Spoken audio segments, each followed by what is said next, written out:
Vendredi 13 janvier, il est temps de faire le point sur votre actualité ici en Vendée de cette fin de deuxième semaine de 2023. Bienvenue à vous. Si vous nous rejoignez, alors le week-end c'est pas pour tout de suite, on a encore un petit peu de temps ensemble. Nous allons notamment parler au cours des prochaines minutes de cette petite incursion que nous avons pu faire dans les coulisses de la nouvelle plateforme régionale d'appel Allo Allez Hop. C'est l'occasion de voir comment sont traitées toutes nos demandes qui concernent le réseau des transports en commun dans les Pays de la Loire, notamment les questions relatives aux liaisons scolaires. Et oui, le car, le matin et le soir pour aller au collège ou au lycée, la réponse, c'est dès le début du journal. Nous parlons aussi ce matin de ces écoles post-bac qui se mettent à recruter tôt, très tôt pour assurer l'avenir. Dans la robotique, c'est vers les collégiens que les ingénieurs de l'ICAM se sont tournés hier. Une immersion a été proposée aux jeunes adolescents en vue de leur futur choix d'orientation. Toujours à La Roche-sur-Yon, nous aurons également les images d'une des dernières commandes en date du sculpteur Julien Vrignot. Après le cube monumental commandé par l'entreprise Cugnot pour ses 50 ans, un cube que vous ne pouvez pas rater si vous passez devant l'entreprise le long de la 4 voies qui relie Nantes à La Roche-sur-Yon et à l'aube aussi pour Julien d'une nouvelle année bien chargée. L'artiste a investi hier après-midi les jardins de l'ancien hôtel de ville lyonnais. Et puis comme c'est vendredi, on va retrouver également Camille avec ses coups de cœur en matière de sorties et de loisirs pour les prochains jours. Avant tout cela, ne soyez pas trop impatients, on va parler météo. On a un soleil qui est attendu de pied ferme aujourd'hui en Vendée. Alors ne vous emballez pas, on n'est pas au printemps, on n'est pas en été. Ce ne sont que quelques éclaircies qui sont annoncées notamment par Météo France, mais de quoi sans doute quand même aborder la journée et cette fin de semaine avec un petit peu de légèreté supplémentaire. Pour le vent, 30 km/h dans les terres et jusqu'à 45 sur le littoral. Encore de belles valeurs aussi pour la saison au niveau des températures, 9 à 11 degrés ce matin en Vendée, on verra le détail tout à l'heure. Cet après-midi, nous aurons toujours une alternance de nuages et d'éclaircies, un temps plutôt variable donc, vous l'avez compris. Même vent entre 30 et 40 km/h et des maximales autour de 12-13 degrés. 13, ce sera pour cette bande sud qui va du sud du Pertuis breton à l'ouest au Marais Poitevin à l'est. Alors non, c'est vrai qu'il ne faut pas que je dise le Marais Poitevin uniquement à l'est du département, puisque là aussi ça fait toute la bande sud du département. Donc plutôt vers Benay, vous voyez, complètement à l'est de la Vendée. Dans ce contexte, sans grande surprise, nous allons avoir du vert pour tout le monde et sur les 4 prochains jours concernant notre baromètre EcoWatt, on n'est encore jamais passé en zone orange ou rouge. Nous ne sommes pas en situation tendue concernant les consommations d'électricité. Les horaires de marée, à présent, la prochaine basse mer, c'est en début d'après-midi, autour de 3h moins le quart, et la pleine mer, elle, on la retrouvera à 8h30 ce soir, des coefficients 59-56 qui sont donc toujours en train de descendre. Ils seront au plus bas lundi, nous en reparlerons à ce moment-là. Pour terminer les informations pratiques, on va demander à Antoine de nous afficher la carte des marchés avec l'ensemble des rendez-vous prévus pour ce vendredi matin comme après-midi. Où peut-on aller ? Si vous êtes du côté de Montaigu-Vendée, faites un petit tour à Saint-Hilaire-de-Loulay. Vous aurez rendez-vous avec les producteurs. Il y a aussi La Roche-sur-Yon, évidemment, Longeville-sur-Mer dans le sud, Saint-Hilaire-des-Loges, près de Fontenay-le-Comte. Pour l'éphéméride, on va souhaiter une bonne fête aux Yvette en ce 13 janvier, aux Hilary ou encore aux Geoffrey. Aujourd'hui, donc, vendredi 13, c'est le premier vendredi 13 de cette année 2023. Il n'y en aura que 2, alors profitez-en si c'est en général votre jour de chance. Le prochain, ce sera en octobre et je terminerai sur le soleil. Il va se coucher ce soir en Vendée à 17h42. On passe au journal.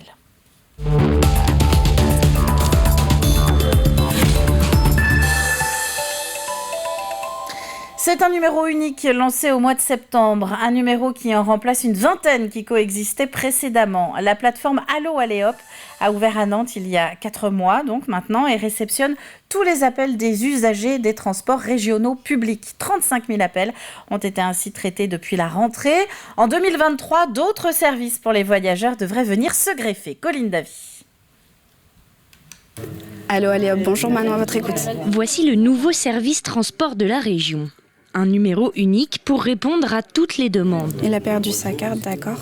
Notre rôle principal, normalement, c'est qu'on est censé apporter des réponses aux usagers, notamment sur les lignes régulières. Donc, par exemple, s'il y a un car qui ne passe pas ou s'il y a du retard, les usagers nous appellent et du coup, notre rôle, c'est de leur dire pourquoi le car n'est pas passé ou en tout cas d'essayer au maximum de leur apporter des réponses. Souvent, sur le site, des fois, ils ont du mal à trouver l'accès à certaines choses et du coup, en fait, nous, on va rapidement leur expliquer comment avoir accès. Peu importe le type de demande, peu importe le type de transport en commun, ces 9 agents ont soit la réponse, soit le bon contact. Tout est regroupé ici, on fait du multimodal, un numéro unique, donc une seule porte d'entrée pour l'usager et on essaye de lui simplifier au maximum son parcours. Donc qu'il prenne du car, du train ou du bateau, on essaye de lui combiner son trajet, de lui donner le maximum d'informations directement ici. Si on n'a pas la réponse, on passe sur du niveau 2 et là c'est pareil, on a les différents contacts et on peut l'aiguiller du mieux possible et le plus rapidement possible. Et l'efficacité n'est plus à prouver. On doit décrocher nos appels, 80% de nos appels en moins de 45 secondes. Aujourd'hui, on est sur une qualité de service à 87% et un taux de décroché à 92%.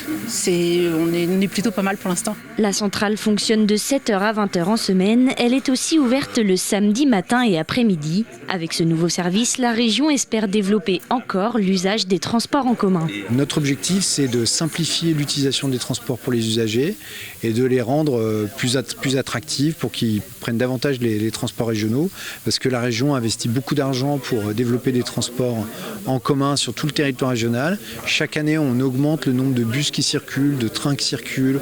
On met en place des nouveaux systèmes de transport comme le transport à la demande.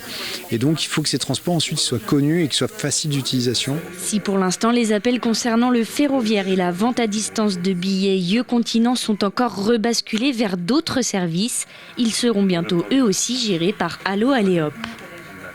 Alors ce numéro, si vous ne l'avez pas déjà sous le coude, plateforme Allo Allez-Hop 09 69 39 14 deux fois. 09 69 39 14 deux fois. Le préfet de la Vendée présentait, lui, hier la mise à jour du dispositif d'aide aux PME. Des aides face à la flambée des prix de l'énergie avec 3 objectifs. Toucher plus d'entreprises qu'avec le dispositif 2022, simplifier les démarches pour en bénéficier et surtout réagir vite. Parmi les mesures, le bouclier tarifaire qui ambitionne de contenir la hausse des prix de l'électricité à 15% à partir du 1er février prochain. 15% contre 4% aujourd'hui, mais à la place des 120% s'il n'existait pas, et ce, d'après les chiffres de l'État. Pour toutes les petites entreprises, donc le bouclier tarifaire, pour toutes les entreprises qui sont avec des compteurs inférieurs ou égaux à 36 kVA, qu'elles soient en tarif réglementé ou en offre de marché. Pour celles qui sont en offre de marché et pour les TPE qui sont avec des compteurs supérieurs à 36 kVA, elles bénéficient également depuis vendredi, négociation gouvernementale avec les fournisseurs d'énergie, d'un prix garanti de 280 € le mégawatt-heure. Puisqu'on parle de la préfecture, un mot du préfet de région Didier Martin. Il vient d'être nommé secrétaire général du ministère de l'Intérieur et des Outre-mer. Il va donc être remplacé à compter du 30 janvier. C'est Fabrice Rigoulet-Rose qui occupera la représentation de l'État à l'échelle des Pays de la Loire. Il est actuellement le directeur de cabinet de Marc Fesneau, le ministre de l'Agriculture. Fabrice Rigoulet-Rose a également déjà été préfet et c'était notamment chez nos voisins de Charente-Maritime entre 2017 et 2019. Un nouvel accident de la route mortel hier en fin d'après-midi en Vendée. La collision entre une voiture et un scooter qui a donc fait un mort. Un jeune homme de 19 ans qui était sur le 2 roues. La circulation sur cette route de Nantes au nord de Chantonnay a été interrompue pendant 2 heures. 4500 habitants et un unique médecin de proximité à Soulan. C'est la situation de la commune depuis fin décembre. Une situation qui n'a malheureusement pas grand-chose d'exceptionnel dans le département et qui est due au départ vers Chaland d'un couple de médecins, des généralistes qui garderaient bien leur patientèle de Soulan mais qui doivent donc maintenant être consultés après un petit trajet d'une dizaine de minutes en voiture. Et c'est une mobilité qui n'est pas à la portée de tous. À l'annonce du départ de ces 2 médecins, c'est certain que beaucoup de patients sont venus en mairie en disant « Mais monsieur le maire, on a des soucis de mobilité, qu'est-ce que vous avez l'intention de faire ?» Là se pose le problème de mobilité puisque Challans est à quelques kilomètres de notre commune, mais avec un problème de distance, peut-être entre 5 et 10 minutes de voiture. On a les infrastructures, on a la ville, on a les stationnements, on a les commerces de proximité. Aujourd'hui, il nous faut absolument, dans une commune de 4500 habitants, pouvoir satisfaire le besoin médical. Au chapitre éducation, à présent, janvier marque le début des réflexions autour de l'orientation. Nous y reviendrons d'ailleurs largement mercredi prochain avec l'invité de la matinale qui sera une spécialiste de Parcoursup et des possibilités post-bac. En attendant, face à la multiplicité des parcours possibles, certaines écoles proposent désormais aussi aux plus jeunes de venir directement sur place pour se découvrir, pourquoi pas, une vocation. Exemple avec l'ICAM, l'école qui forme les ingénieurs de demain. Elle recevait hier une centaine de collégiens pour parler robotique. Alix Solanos. La pince, on peut la retourner complètement, elle ? Oui. Voilà. Élève en classe de 3e, Aubin ne cache pas son enthousiasme à manipuler un véritable robot. Ça m'éclate vraiment de faire ça. Oui, parce que je trouve ça sympa de pouvoir aller là où on veut, lui donner vie, entre guillemets. Je trouve ça très marrant. Et s'il peut découvrir aujourd'hui la robotique, c'est grâce à un projet initié par l'agglomération lyonnaise il y a 5 ans, intitulé « Des robots et des hommes ». Toute la journée, des élèves de 3e viennent rencontrer étudiants et professeurs de l'ICAM pour découvrir les métiers de la robotique, une filière pleine d'avenir. L'idée, c'est de présenter des métiers que les élèves souvent ne connaissent pas, n'imaginent pas. Et donc, on essaye de leur proposer une petite fenêtre pour voir à travers l'industrie, puis même des industries qui sont à proximité, qui produisent des produits qu'ils utilisent au quotidien, mais ils ne savent pas forcément comment c'est fabriqué, et puis quels sont les métiers qu'on peut retrouver autour, dont certains métiers autour de la robotique. Pour ces élèves de 3e, les premiers choix d'orientation se feront à la fin de l'année scolaire. Alors pour l'instant, c'est encore un peu flou, mais ils vont pouvoir échanger sur le sujet avec des étudiants ingénieurs. C'est ce que je leur dis d'ailleurs, je ne savais pas du tout ce que je voulais faire en 3e, donc là le but c'est pas de leur ancrer une idée toute faite dans la tête en leur disant vous allez devenir roboticien, mais c'est vraiment de leur donner les clés de ce qu'est la robotique et si jamais ça peut les inspirer, les aider pour qu'ils puissent continuer derrière. Pour tous, en tout cas, la matinée est riche d'enseignements. C'est vraiment ce que je pense que je pourrais continuer dans la vie parce que c'est manuel, en même temps c'est vraiment beaucoup de calculs, de la programmation rassemblée. Une centaine d'élèves des collèges Herriot, Renoir et Saint-Louis a cette année participé au projet des robots et des hommes. Dans une région comme celle des Pays de la Loire, fortement industrialisée, la découverte de cette filière dès la classe de 3e pourrait permettre de susciter, depuis la curiosité jusqu'à la vocation. Quelques images de la Poste également. La Poste qui change de visage au Sables-d'Olonne. Une réouverture de ses locaux après 4 mois de travaux pour proposer désormais une seule et même adresse, à la fois pour les pros et les particuliers. Un bureau aux horaires un peu élargis également, avec des services automatisés disponibles à partir de 8h30. Simplifier la visite de nos clients, ne plus aller pour les professionnels dans un bureau, pour un particulier dans un autre, avec un créneau horaire bien évidemment différents. Donc on a rassemblé et mutualisé tous nos services pour réaliser un accueil multiservice qui propose pour les professionnels un accueil personnalisé avec un chargé de clientèle dédié pour les professionnels, mais également l'accès à tous les services, que ce soit la banque, par le biais de la banque postale, la téléphonie mobile et tout ce qui a affaire à la distribution du courrier, donc l'affranchissement et le retrait des instances.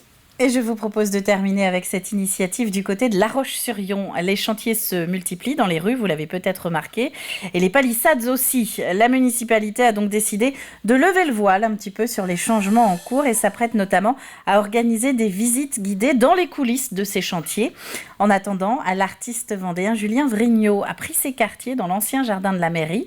4 pièces qu'il a sculptées autour de l'univers du conte, qui reviennent tout juste d'Angers et que vous allez pouvoir découvrir d'ici à la fin du mois de février. C'est le thème du Noël d'Angers, dans le château d'Angers. Moi, ça m'a bien plu, parce que c'était un peu imaginaire, donc il y a pas forcément. Moi, mes personnages n'ont pas de visage, donc ça permet d'être un peu dans l'imaginaire et sans forcément être dans le figuratif. Ça me sortait un peu de mon bestiaire, parce que je suis plutôt dans l'animal depuis quelques temps. ça me sortait un petit peu, donc ça me permettait de faire des personnages. Donc je suis allé vers Peter Pan et Alice me tentait bien aussi, donc voilà, avec un travail sur la chevelure, ça me sortait de ma zone de confort. Un bestiaire de métal à découvrir donc dans les anciens jardins de l'ancien hôtel de ville, actuellement en travaux, et ce d'ici à la fin du mois de février à La Roche-sur-Yon. Voilà pour l'actualité de ce vendredi. On va compléter avec les températures des prochaines heures, et c'est du soleil normalement qui est annoncé pour ce vendredi, mais aussi des averses. Personne n'est à l'abri, en tout cas des nuages pour tout le monde. Côté température, vous le voyez, nous nous sommes réveillés aujourd'hui en Vendée avec 9 degrés du côté de l'est du département et plutôt 11 à 12 sur le littoral. C'est la fin de ce flash qui est désormais complet. On va maintenant retrouver nos chroniques du jour, et donc au programme des prochaines minutes, je vous propose une virée sur nos plages vendéennes pour parler des plantes invasives, des idées de sortie aussi pour la fin de semaine, ou encore un aperçu de la rencontre de Jérôme Aubineau avec l'association culturelle berbère de Vendée.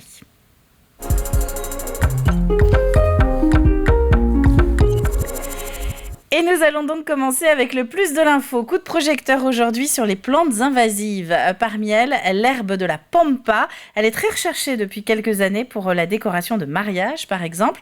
Eh bien, vous allez voir qu'elle est loin d'être bénéfique pour nos dunes.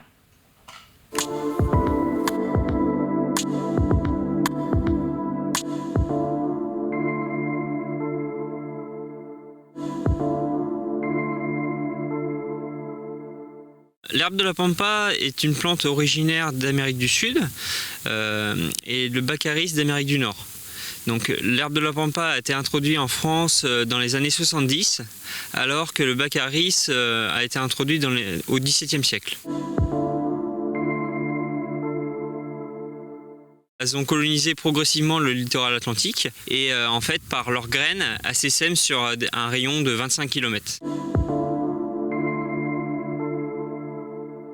Donc c'est la 3e année qu'il y a une campagne est menée. Donc en 2020, il y a eu une intervention sur le marais du Gué.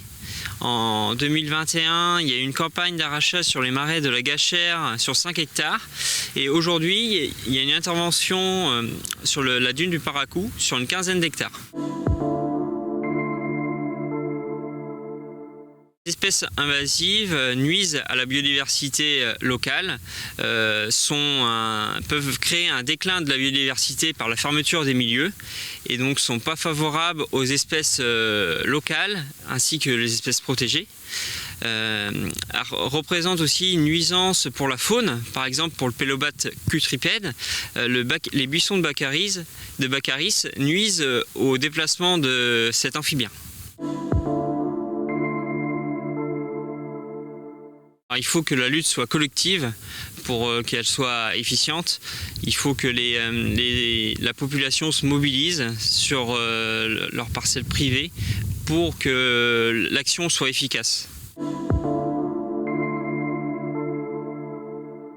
Là, ici, on s'en est rendu compte il y a une trentaine d'années et on lutte là-dessus depuis 5-6 ans où on fait des campagnes d'arrachage, comme vous allez voir. Donc, campagne d'arrachage sur 3 jours ici, où sur la zone de la Paracou, sur une quinzaine d'hectares, on va arracher entre 100 et 150 plantes invasives, donc du baccharis essentiellement ici. Les résultats ne sont pas sensibles aujourd'hui, donc c'est plutôt à plus long terme. Donc on évite que ça prolifère de trop. Ces plantes sont venues d'Amérique dans un but d'ornement. C'était des plantes d'ornement, c'est pour ça qu'on les a amenées. Et la plante de la pampa nous envahit parce qu'il y a beaucoup de particuliers qui la développent dans leur jardin parce que c'est une belle plante. Mais ça reste quand même une plante invasive.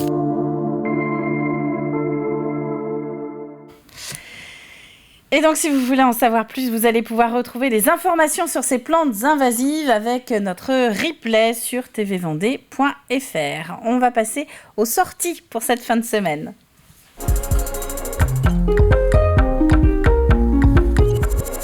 Et c'est Camille qui a pris l'agenda en main pour nous cette fois-ci. Au programme des prochains jours, du théâtre, une comédie musicale aussi, vous allez voir, ou encore des portes ouvertes d'habitat écologique.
Battez-moi le roi du royaume animal.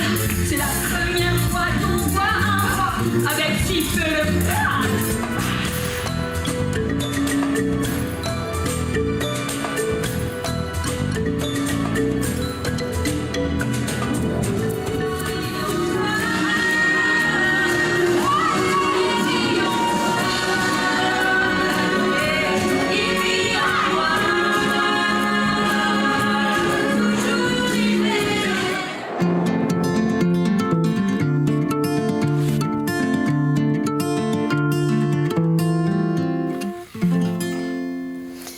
Avec la troupe, donc, Imagine de Mouilleron le Captif qui va jouer, dit-on, à guichet fermé aux Atlantes, d'après les derniers échos de la municipalité des Sables-d'Olonne. On va jeter un œil à l'extrait du jour maintenant.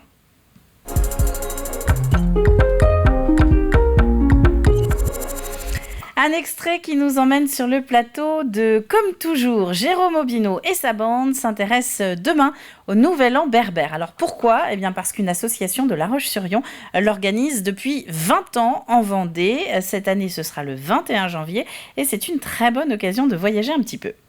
La culture berbère, le peuple berbère. Est-ce qu'on peut tenter de le définir ? C'est quoi ? On en parle comme si on savait, mais c'est pas aussi simple. Non, c'est pas aussi simple. Alors il y a des peuples berbères, il y a des cultures, parce qu'en fait, les berbères, c'est les peuples d'origine de toute l'Afrique du Nord. Donc le Maroc, l'Algérie, la Tunisie, l'Égypte, les îles Canaries, la Libye, Mali, Mauritanie, Niger.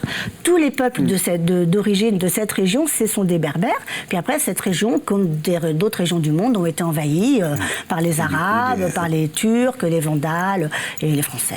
Et voilà. Mais le peuple d'origine, les peuples d'origine de cette région du monde, ce sont les Berbères, ou Imazirène qui veut dire homme libre, parce que quand même la philosophie des Berbères, Imazirène, c'est la liberté, l'homme libre. Et après, il y a plein de peuples. Alors je ne suis pas anthropologue, donc je ne saurais pas dire le nom, mais les Kabyles, qui est peut-être un des peuples les plus connus, c'est un des peuples berbères. Les Touaregs, c'est un des peuples berbères. Les Chleux, au Maroc, c'est un des peuples berbères, etc. Donc il y a des diversités, effectivement, de langues, même s'il y a une langue berbère ancienne qui s'appelle le tifinagh, dont le Z, le bijou qui est décliné dans l'artisanat. Ça, c'est le Z qui symbolise homme libre. Donc c'est une langue qui s'écrit assez ludique, avec des bâtons, des ronds, des points. Voilà. Cette langue, on la retrouve, elle est langue nationale, langue officielle en Algérie et au Maroc, même si elle n'est pas si pratiquée que ça, n'empêche qu'elle est reconnue. Voilà. Donc on la retrouve avec des déclinaisons. Le tifinagh des gens de Tamanrasset du sud algérien, pas peut-être le même tout à fait que celui qu'on va trouver en Kabylie ou qu'on va trouver dans d'autres régions. Et c'est un nouveau numéro de Comme toujours sur le Nouvel An berbère que vous allez pouvoir retrouver à partir de demain, samedi, en intégralité sur l'antenne, mais également à la demande sur nos différentes plateformes. Quant à nous, eh bien ça y est, c'est la toute dernière ligne droite du jeu de la matinale.